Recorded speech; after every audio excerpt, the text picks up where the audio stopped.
Robert Plank Show, episode 385. Sell on Amazon in Europe for more traffic, more sales, more exposure, and more money with marketplace superhero Steven Summers.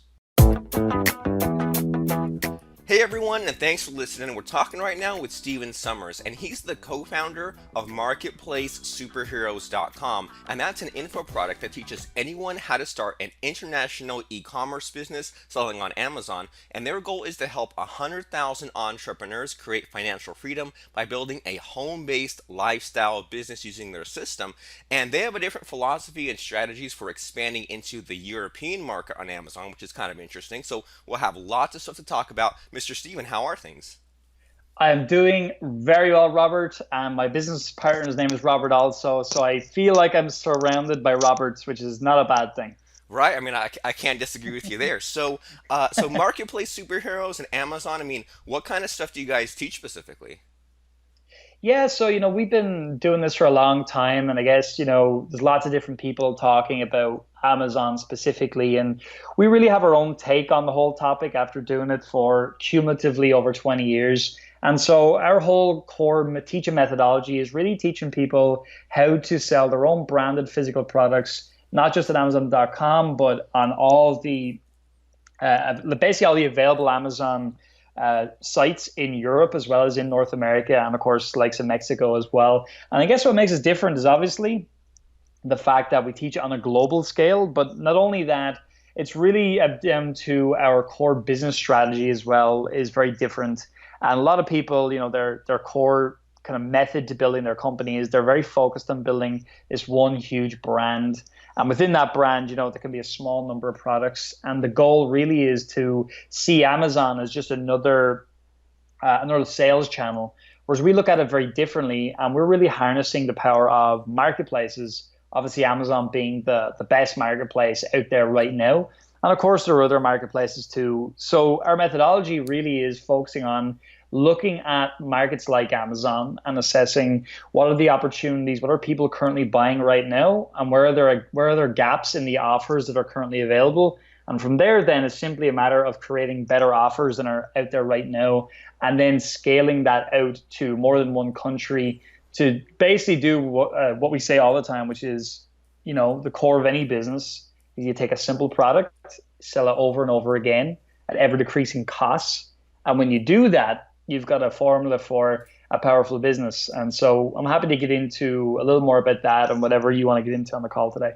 Yeah, I mean, there's lots of interesting stuff that we can pick up on here, and just to kind of catch everyone up, some people still don't know this even in this day and age, but Amazon Sure. allows anyone to sell more or less any product. Kind of like with eBay, you can become a seller for specific things, and then you have your own Amazon listing. And so if you want to, sell your own spatula, kitchen mitts, whatever kind of thing, you can be a seller of your own product on Amazon. And so one thing that it's one of those things where like I've always wondered, but then I always forgot to Yeah, look it up kind of thing is so you sure. mentioned there's different marketplaces. And so I mean I'm an American. I'm used to just going to Amazon.com, and sometimes I see like these Amazon.ca and Amazon.co.uk and things like that. And so Yeah. I'm really curious. So if I go to like Amazon.ca, like for the Canada version, like what's exactly the difference between that and Amazon.com? Is Sure. it like a whole other set of listings, or like I'm not really sure Yeah. what's the difference? Yeah, it's a great question. The beauty of Amazon's system really is that more so in Europe than in North America, they've really developed it in such a way that it's very simple and very easy actually for an e-commerce merchant to be able to sell in multiple countries utilizing their fulfillment services. In other words, as we kind of were mentioning there, sending our stock into one centralized location and then Amazon, shipping it out to each individual customer in each individual country. And all we got to do really is translate our listing. Now, when we look at North America, it's a little different, but similar at the same time, which is a very Irish thing to say, but true nonetheless. And that is, the only real big difference right now as we speak is in Europe, you can send all your stock to one country, so let's say the UK, and then you can translate your listings and activate new listings in, say, Germany, France, Italy, Spain, etc. And so you get this European expansion from one country, Whereas in North America, the difference would be if you're selling into Canada, for instance, you will have to get your stock to Canada and you'd have to get your stock to Mexico separately as well. I would imagine over the next couple of years, Amazon will make this a lot simpler for people because it's in their interest to do that, and they've done it in Europe as well. But that's kind of the deal. And I guess in Europe, we have things like the free movement and free trade of and free movement of goods and services, etc., which makes it a lot easier. But ultimately, what we're saying is you're able to trade in more than one country, and generally it just involves starting a new listing in each of those countries. And that's really the core of what you got to do to activate it. And then you got to get your stock there as well, basically.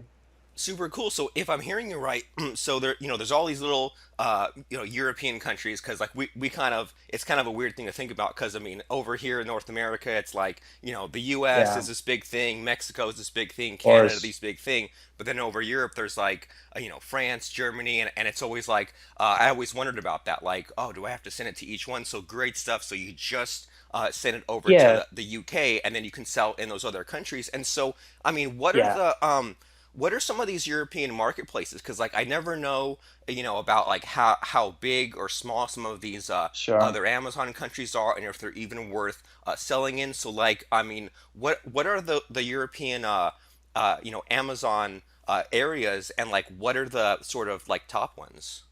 Yeah, no, again, really good question. I mean, that's the thing about the US. Most of our clients are from the US, right? And so we're fully aware of how the US is in term and how the people in the US think about the US. And if I was from the US, I would be the very same because it's such a big country, about 317 million people, I believe, at the moment, massive market. But what a lot of people don't consider is when you think about Europe as a whole, the entire population of Europe is actually about 700 million people. And then the population of the EU, the European Union, is about 500 million people right now.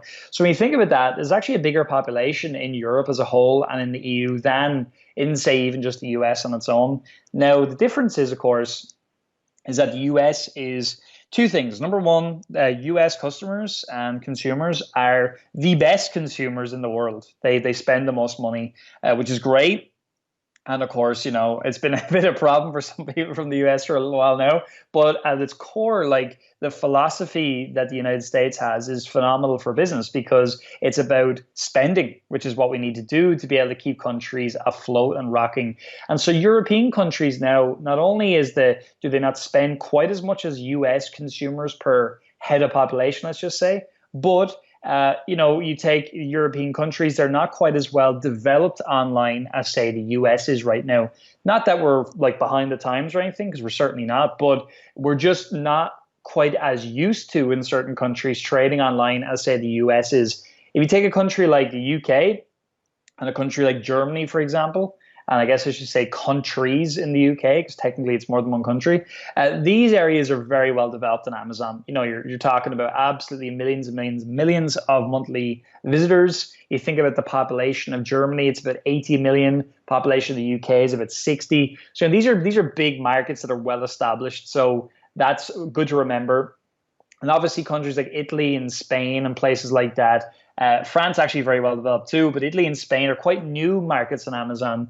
And as a matter of fact, Amazon Spain just became the top visited website in Spain, I believe, this year. So things are developing very quickly and are going to continue to develop even more and more. And I think it's important to remember, Robert, that when you consider even in a market like the US, such a well-developed market, online e-commerce still accounts for about 10% of total retail sales.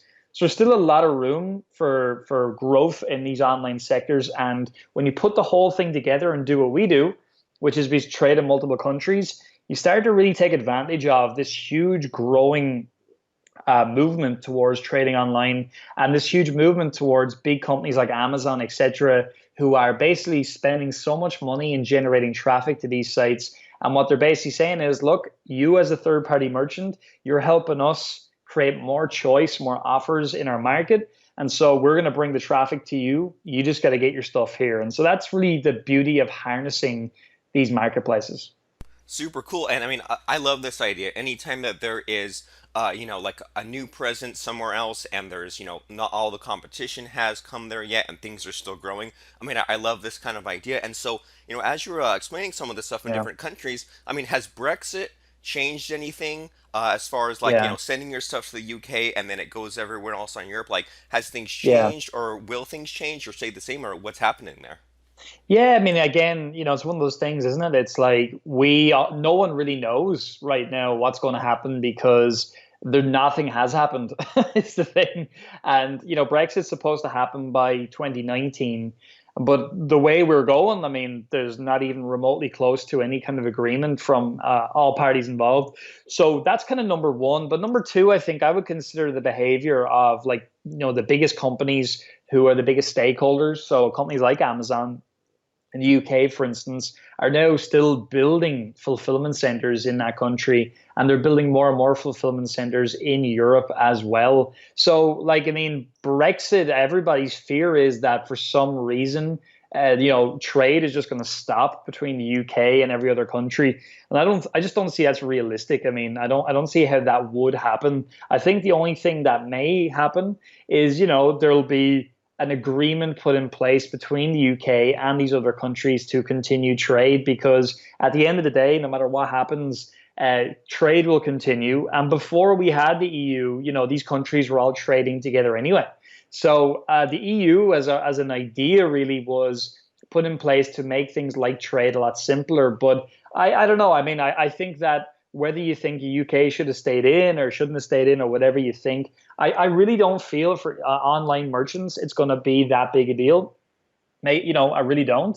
I think though for certain industries like in Ireland, like the farming industry and stuff like that, I think it'll affect those kinds of industries where things are moving across land and it's a lot of trading with big companies in different countries. But when you're talking about sending individual, units to different countries, I don't see a big deal because if you think about it, like if you sell something to a customer in say Norway or Sweden, sorry, Norway, who are not part of the EU right now, like there's no big deal. You just send it to them. So I don't know. I really think people tend to get afraid with things that sound like they may be a big deal, but I just don't see it being a big issue.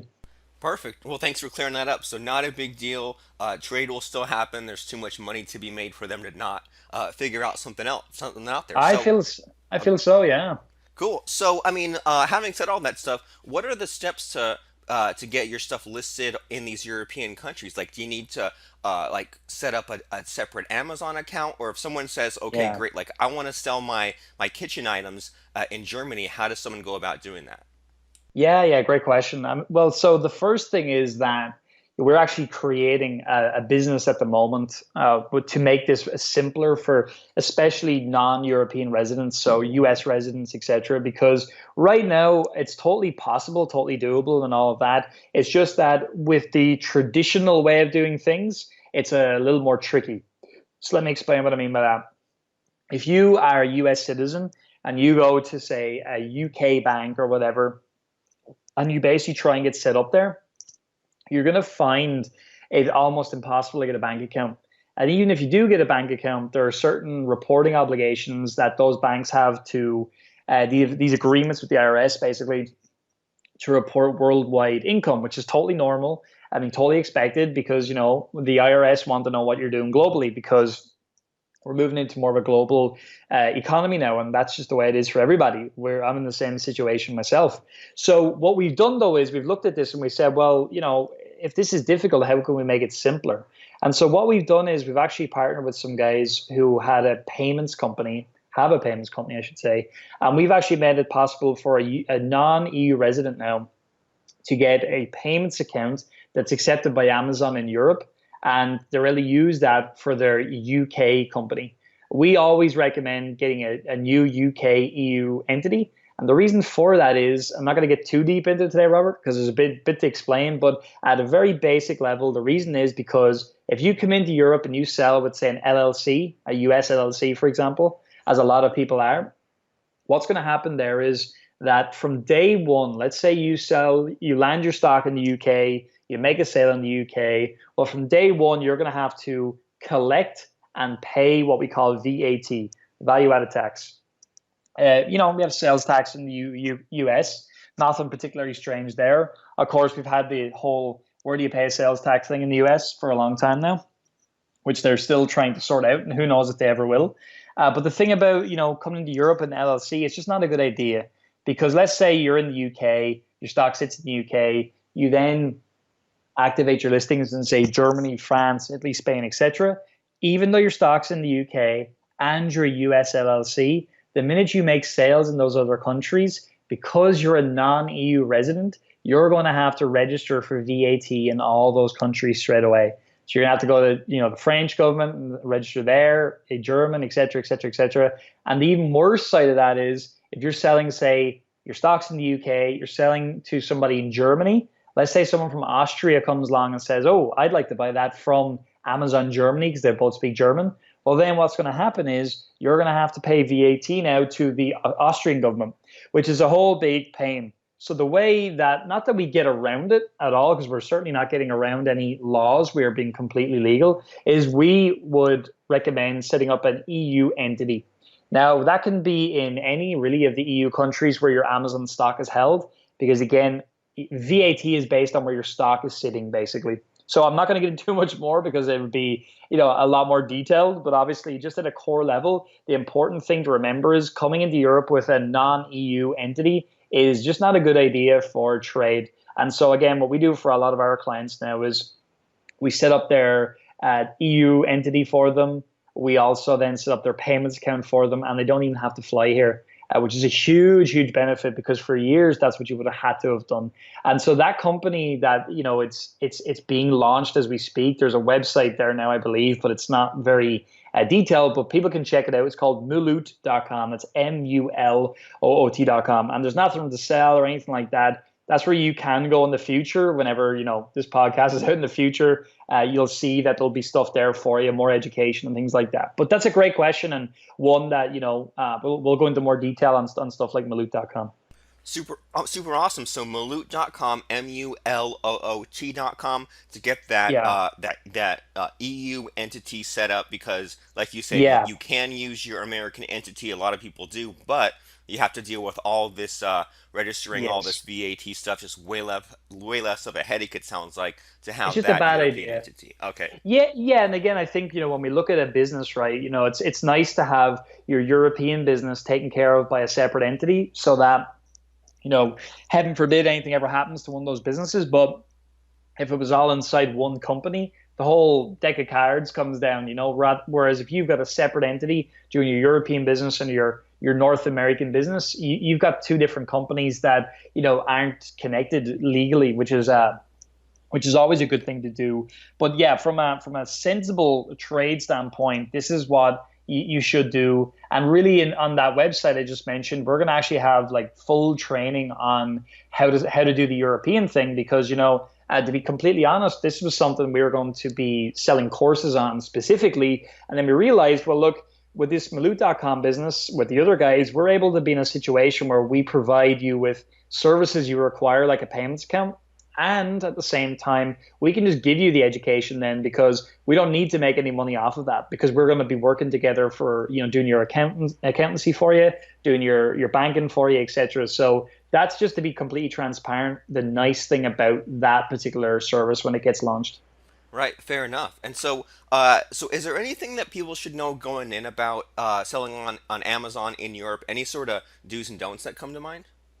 Well, we covered quite a few there, really, in terms of like legally and stuff like that and business setup. They would be my first big recommendations is to not have a non-EU, country that company rather. The next really big things are, localizing your product, and what that means in simple terms is, if you got a US based listing, oftentimes, we use different words for things in Europe. Simple stuff like, the boot of a car, we would call it. It's a trunk in America. These kinds of things. So be really looking at your listings and reviewing the competition there, what keywords they're utilizing, etc. I believe merchant words now provide UK support as well. So, stuff like that, scientific seller, etc. These are all good places to go to really review your keywords because they can be a little bit different to say in the US. So that would be a big tip I would share with everybody. I would also say Europe is a little bit less. Trying to think of the not a nice way to say it, but the best way to say it is that the sales process to an American consumer, you have to be a little bit less. I'm going to say pushy in the EU, although I don't mean pushy, but you know what I mean. It's like in America, there's a very specific style of copywriting which is effective because American consumers are excellent action takers. It's like it's a different way of speaking to them. Whereas people in the EU, they're a little bit more skeptical, a little bit, they don't really respond quite as well to the same copy. So with your copy, you really want to make your copy very practical, very simple, and very benefit orientated without really stretching the benefits too crazily. And I think people who are listening, you'll know what I mean if that really relates to your listed or not. Usually, it's in the beauty categories and stuff like that are things to be aware of. Obviously, then if you've got a beauty product, just while we're on that, I mean, one of the things to be aware of would be if your product requires certifications in the US, you're going to likely need to get a European wide certification to sell it in the EU. But again, it's not really that big a deal at the end of the day because you're doing something for the long run. You're not in business for, to benefit you today and not do it tomorrow. So stuff like that to be aware of. But really, other than that, I don't think it's a big deal for our members specifically because we typically sell what we would call BEST products, which means they're boring, they're established, they're sustainable, and they're tangible. So boring, we don't sell trendy products, and we're happy to say that. We sell boring, simple products. Established, they've been around a long time. People have been buying them a long time. A good example of something like this, which none of you should buy, but a good example for you so you can know what I'm talking about, is like a plastic shoebox. All right. Like, when's the last time we got excited about one of those? But the truth is, they are boring. They've been around a long time. They're sustainable in that they're always going to keep selling. They're not like an iPhone 5 cover, which by now very few people would be buying, really. And then, tangible, we focus on tangible real items. We don't get involved in giving, digital downloads, etc. away. We stick to Amazon's TOS. We sell on Amazon, and any bonuses we give, we always make them tangible, real physical item bonuses. So stuff like that. Super cool. So lots of little things to keep in mind, and what it sounds like too is just that in whatever category you're in, it pays to do your research and say like if you're selling beauty products in France, Yeah. to look up just what kind of like legal hoops you have to jump through there. And so are any of the tools different? Because like I know that for selling on Amazon.com, a lot of people use tools like say Jungle Scout or Camel, things like that. And so Yeah. is it different or the same as far as Europe? Well, a lot of those tools right now, some of them support Europe, some of them don't support Europe. That said, it's funny really because we don't actually use most of those tools in our own approach with Marketplace. It would take so long to explain all the differences of how we do things, but essentially we don't really use a lot of those tools. And the reason for it is because most of them contain what we would call anecdotal data. In other words, it's not data driven directly from Amazon because Amazon don't actually release a lot of their sales data. Therefore, we don't find many of those tools very reliable. They're anecdotal. So we typically have a different process for how we find products, etc. But for those of the people who have had success with things like that, we never say you're wrong. We simply say it's a different way of doing things to how we do it. So to answer your question, some of those tools, they are supported in Europe. Some of them aren't supported just yet because, the truth is that the big focus for many years and still is now is on Amazon.com. And the reason for that is because most merchants and most people who teach this kind of stuff reside in the US. Therefore, that's what's taught. But the reality is in Europe, you honestly, with many products, you can double your business very quickly by simply launching your products in Europe. And you don't have to do most of the stuff that people will tell you to do, like the giveaways and all that kind of old school stuff, I would say now, that, most of it's outlawed by Amazon anyway. Really, we find most of our guys, simple listings that they get translated from sites like translated.net, as long as the keywords that they originally start with are relatively optimized and you're getting them translated, you're going to get yourself most of the way there. There's other tools like keywordtool.io is another one that actually supports multiple languages too. And so there's many tools out there that are useful, but yeah, we don't really use a lot of those tools. It's kind of hard for me to comment on some of them. Yeah, that makes complete sense. And so, do any sort of types of products or Amazon categories? Do any of those sort of come to mind as far as like maybe some things are easy to sell on Amazon.com but are maybe like banned in Europe? Does anything like that come to mind? I think when you say banned, I think that's a, obviously it's a strong word, right? So I would say markets like your beauty category, they're the ones you're going to have not issues, but you're just going to have legal requirements that you would expect. I mean, anything you ingest or anything you put on the skin, that's going to have to be looked at by some kind of governmental body. And that's just the way it is because we have to protect our citizens in any country. So, I mean, you know yourself, if that's what you're selling, that's something you're going to want to take a look at. Now, but I wouldn't say there's any product specifically that like you just couldn't sell in Europe. The only things I can think about really are those beauty ones and certain supplements as well. I would review a lot of those. But in truth, Robert, most of our guys that we will work with in Marketplace Superheroes, they're not the types of products we sell anyway because they kind of fall down. Many of them do on the BEST, the boring established sustainable tangible rule. A lot of those products are not boring enough for us, so we typically don't sell them.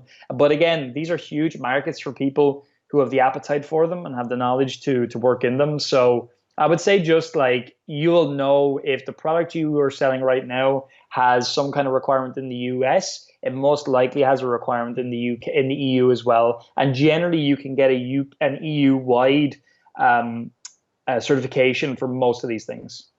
All right, awesome. And I kind of find it super funny that like your strategy is the sort of those boring products, the BEST, boring, Yeah, established, sustainable, tangible, and it's like sure. just like you said, it's like that contrast between the American kind of bright colors, larger than life, enthusiastic, pushy, go and buy this now, instant gratification, and kind of the British, Irish sort of toned Yeah, down, little like self-deprecating, kind of like uh, like just less pushy than that. So this all makes perfect sense here. And so, yeah, are there any sort of hidden costs or things like that to this? Like we mentioned there's like the the business entity and like the legal and the tax sort of stuff. But I mean, as far as yeah. like shipping the goods, I mean, is there any like added costs there, or like anything that would just kind of cost extra money to sell in Europe? Sure. Well, yeah, I mean, one of the things to bear in mind, and it's just the way it is, and it's usually the same way in every country, but for some reason, when people come into Europe, they're just amazed by this, but it's just the way it is, no matter what you do. And that is that when you're sending products into Europe, whatever country it's landing in, you're going to have to pay inward VAT on that, which is just a value-added tax. And generally, the VAT is going to be you can allow roughly 20%. Now, if you're sourcing your products correctly and you're doing your calculations correctly, typically this is not an issue. It's just the way it is. A lot of people that make the mistake, what they'll do is they'll be like, well, I pay 20% VAT on the way in. So what I'm going to do is I'm going to become registered for VAT because again, another thing to mention is that when you have a say UK company, for example, you may be entitled to what they call a VAT threshold, which means that you can trade to a certain amount of money without having to collect and pay VAT. Okay. Now, that's typically done in a rolling year basis. So it just keeps on rolling on rather than what it used to be like, which was you could basically do it in a 12-month window. So it was like if you did, it used to be like £84,000 or whatever in a year. So if you traded up to 83, you kind of were able to stop and go again the next year. Although you wouldn't have stopped, you just maybe, the cutoff point, you were still at 83. It's kind of changed a bit now over the last few years in that it's a rolling 12 months. But anyway, the point is what a lot of people make the mistake of is saying, well, even if I have the threshold, I'm going to throw that out the window because if I register for VAT, I can what they call claim back that VAT I've paid on a purchase. Now, if anyone's kind of scratching their head, I know it might sound complicated because you're not used to VAT. Trust me, it's actually very simple. We'll explain all that on the training on the site we just talked about. But the point really is that the mistake can be looking at something as a short-term thing. In other words, I'm just going to register for VAT. I'm going to pay VAT on all my sales from day one, just so I can claim back a small amount of money on the way in. So the point here is that from day one, even if you have a VAT threshold that you're able to trade without VAT, make sure in your calculations you've allowed for that 20% VAT. because if not, let's say you're trading and you're 20% better off for a period of time and you've not allowed for VAT in your price, well, whenever you got to pay the VAT, you're going to have problems then because you weren't allowing enough margin in your product to pay the VAT. So again, if anyone's scratching their head, don't worry. Listen back to that again. Another thing to do would be check out that website. We'll show you more on that. But that would be one of the mistakes we see over and over again that people are just amazed they have to pay inward VAT. It's the same for every business, no matter if you're VAT registered or not. That's just a fact of life. I guess another thing in terms of costs, like I wouldn't say there's any other hidden costs. Obviously, on the way in, you're going to have things like handling fees and stuff like that, and terminal charges and all that kind of stuff. And that's just a part of doing business. And so again, what a lot of sellers do to when they start out is they only sell small and light items. And we always say, you're better off going on sea freight as early as you can.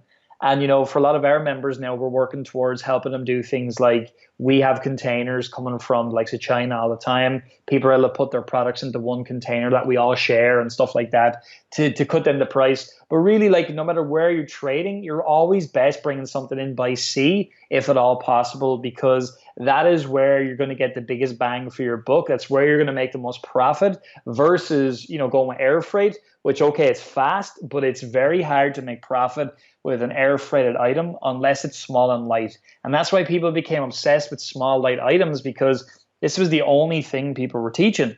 But as a matter of fact, we've got products that are huge and heavy and they make us more money per sale than a much smaller item. In other words, we can sell less of those and make as much, if not more, than most people purely because, the economics of the product work out and we're shipping by sea. So again, I'm not saying only sell big and bulky items either. I'm just saying you got to know your numbers. And I think that's one of the biggest things we have at Marketplace that I'd say most other places just don't have. We've such a focus on the numbers in this business because that is where the magic is found. If you're in a situation where you know your numbers better than anybody else, well, let's just say, for instance, you've got a business, right? And you're doing $1 million a year revenue.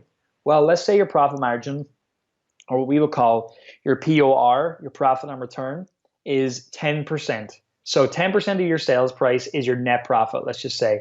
Well, that means you brought in 100 grand in the year. Well, let's say now for our clients and for ourselves, we look for products that give us a POR of 30% or more. So in that case, let's say we just did $1 million revenue, we would have a $300,000 net profit before tax at that point, which is obviously three times better. But if you look at that, you say, well, I want to make 100 grand here. Therefore, I don't need to do $1 million when my numbers are worked out better. I only need to do like basically $300,000, a little bit more than that to get the same result. You know what I mean? So it's Yeah. important to really know those numbers because that's the key.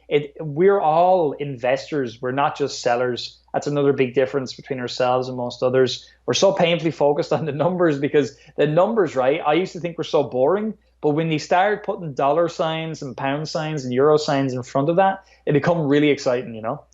Oh yeah, and just when you're explaining all these things, it just sounds like with anything else, there are just hoops to jump through. There are things to look into that you have to sort of comply with, and some people might look at it Sure. as, well, I have to do this work, but then it seems like it's better to look at it as, well, I'm doing a little bit more than most people, and most other competitors, they either don't know about this or they're not going to go to the trouble of hooking into Europe or selling some of these larger items. And so what I'm hearing about all this is there's all these sort of untapped opportunities. Like you said with Amazon, Tons. a lot of people teach just sell the small like handheld items. A lot of people Yeah. teach just sell the fads, just sell the fidget spinners or whatever, which is like more risky. But in on Amazon.com things are so competitive. Sometimes you have no choice. So with this these European markets that Amazon has that are just growing and they're only going to be opening Amazon up in more countries.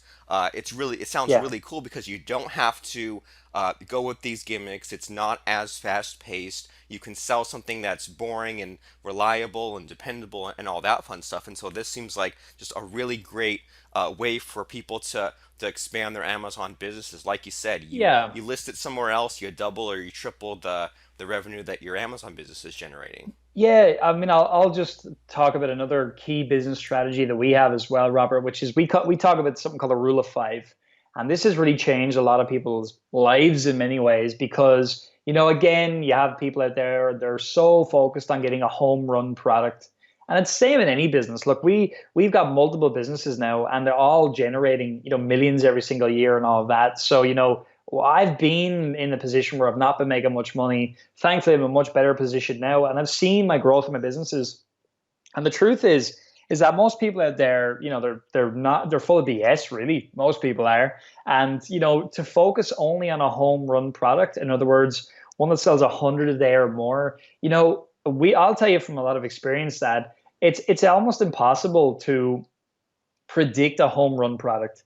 We have plenty of them at this point, but they never started out in our minds as a home run product. It was just something that developed with time and all of that. And so my biggest thing is the rule of five is a strategy you can think about that really would apply to any business, but specifically to Amazon, which is going to really help you see what we would call the power of market multiplication.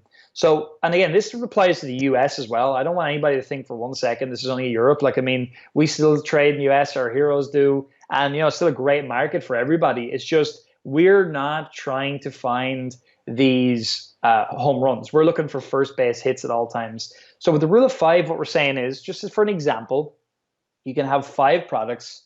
Let's say you sell them in five countries, okay? Five Amazon countries. Now, let's say you're selling 5 units a day of each product in each country at an average, because might sell more in one country, less in another, etc. And then let's just say you're making a net profit of $5. Now, before anybody says it, look, I'm not saying you can only sell products that make $5. What I'm saying is just think about a simple framework. That's what this is. So at a rule of five, five products in five countries, 5 units a day per product per country, average net profit of $5 in a 30-day period. That when you accumulate that, that comes in at a net profit of $18,750, which over a year would be a net profit in that business of 225,000. So again, like for a lot of people, they don't make 225 grand in a year. And so when you look at that, well, what it's saying is when you sell the same thing to multiple customers in multiple countries, you're able to have numbers of sales with more items, and this is going to allow you to accumulate more money in the long run. Rather than it's almost like SEO, right? Where we had like the long tail keywords and what they call like the money terms. Like the money terms are great and all that, but at the end of the day, there's so much competition in the money terms. It's going to cost you a fortune to rank for one of those. Now, if you can rank for one of those, okay, it's going to make you a ton of money, but would that money really, would it be as much money there as having tons and tons of longer tail searches going back to your website? I know for me, I would much rather have more products selling because if you think about it, let's say you have three products selling, let's say you're making, I don't know, 300 grand a year. I know a woman who was telling me this one day, and she was terrified because every day she was like saying to herself, if I lose a product, I lose 30% of my business and I lose 30% of my profit, which is terrifying. Whereas if you're selling, let's just say 30 different products, right? Let's just say you're doing 5 units a day of each product. That accumulates to a very big business across two continents. And as Amazon expands it to more countries, you get further and further and further multiplication within reason. So that is just something I want to kind of get across here for people to think about because that's why we do multiple countries. Awesome. I mean, that makes perfect sense to me. If someone has an Amazon business and they're looking to sort of five times that, it's like, well, would you rather, spend five times as much on traffic or hire five times as many employees or just get your product listed in five times as many countries? So very good logic there. And so, Sure. is there any sort of need for someone to hire like a bilingual customer support person? Because I imagine Yeah. if they're selling on let's say like in Spain or in Italy or something, and then they have to deal with returns or customer support or in any kind of way. I mean, does Google Yeah. Translate kind of get people by, or do you recommend they actually hire someone who knows the language? Yeah, another really good question. No, the good news is you don't need any of that. Well, you need some of that, but I'll explain what you need now. You will not require um, any people working for you in multiple languages, is the good news. because Amazon, like all FBA, fulfillment by Amazon for anybody who's not sure, which is of course, like we said, Amazon shipping out products for you, etc. Amazon will actually do all the inbound customer service for you. In other words, where is my item, etc. They will take care of that for you in a multitude of languages. So you don't need to ever worry about that. The only customer service you'll ever receive that you would have to deal with is if it's a product specific question. And if you get a product specific question like that, all you got to do is use Google Translate for that answer because Amazon are okay with that. They understand a lot of merchants do not have the manpower to have a whole bunch of people working on their team, etc. So there's no problem there. Now, if you were doing merchant fulfilled, which I never recommend, obviously for obvious reasons, where you would ship each item out to the customer yourself, then you would have to provide customer services. But nobody in our community does that because you'd be insane to do that. That's the whole point of fulfillment by Amazon. Now, certain products that are too big for FBA, but you can ship them with a courier, that's an example of an opportunity there for people who actually want to fulfill themselves. But again, if you're expanding a product like that, like for example, a big projector screen or something, then you would need to provide some support at that level. But it's just not an issue for our guys, and it shouldn't be an issue for you if you follow the kind of path that we're recommending that you take. So that's the good news. When it comes to keywords, is another common question. Simpletranslated.net that we utilize, we just localize our listing to say the UK. So we like take away those US related words like trunk instead of boot in a car and all that kind of stuff. And we utilize something like as say translated.net, and that allows us to get the thing translated. And then what we do is we basically look at the listings that are already selling in those countries, and we basically just use the keywords that we've been given, and we simply search those main keywords, and we start looking for new additional keywords, and we simply translate those back into Google Translate, and we start to find other words that are relative to our listing and relevant to our listing rather, and we utilize those. Again, look, there's a lot more deeper training on this kind of stuff, but at a core level, Robert, that's what we're about here. Super cool. Well, the more and more I hear about this from you, the easier it sounds. Like when I had first kind of heard about this idea, or I'd seen these other Amazon, marketplaces, these other countries out there. I always kind of looked at Yeah. it and then just kind of let myself get overwhelmed. So it sounds like, just like everything Sure. else, it's just a new territory to figure out. But the way that you describe it, it sounds a lot easier than I originally thought. So I honestly think that anyone who's selling on Amazon needs to look into this, needs to start selling in other countries, just because it's an easy way to increase their income. And so we mentioned Maloot.com and MarketplaceSuperheroes.com. So if someone is listening to Yeah. our conversation today, is there a specific place, a specific web page where they should go right now? Yeah, what I would do right now is just go to marketplacesuperheroes.com. Let me just check Malou because we're actually just redoing the site at the moment with guys because we literally just signed an agreement with these guys to work with them. So the site right now is not really very optimized to put it very simply. But what you can do is on Maloot.com, if you're there right now and it hasn't been redone, there's a little tab where you can click to send a message. Just leave your details there and we can help you out if you want to get set up in Europe and you want us to take care of all that for you. But like I say, in the future, when you're back here, you will see Maloot.com being a lot different, and most likely will say powered by Marketplace Superheroes as well. And Robert and I will be on there, and we'll be more than happy to teach you everything that we know. And the likelihood will be there'll be little or no investment for the education, simply because you're going to need certain things in Europe, and we want to be the people to do that for you. Because that's the thing; it's so hard to find good accountants. Even if you're in Europe, it's so hard to find them.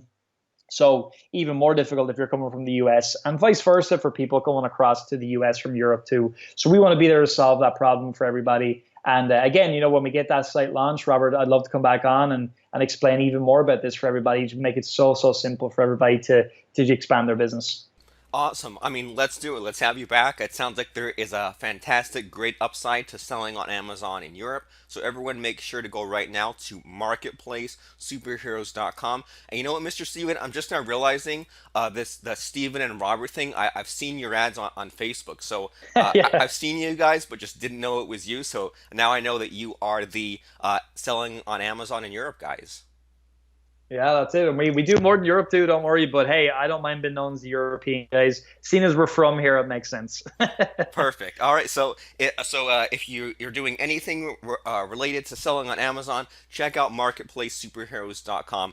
Get your stuff selling in Europe and scale it up and have a lot of fun and make a lot of money. So marketplacesuperheroes.com is the place to be. And thanks for stopping by, Stephen, for dispensing all this amazing Amazon knowledge you have. I had a great time today, Robert. I appreciate your time and thank you for running your podcast so you have a platform for people like me to come on. I really appreciate that. We really appreciate you listening to today's episode of The Robert Plank Show. Subscribe to us on iTunes and rate and review us at robertplank.com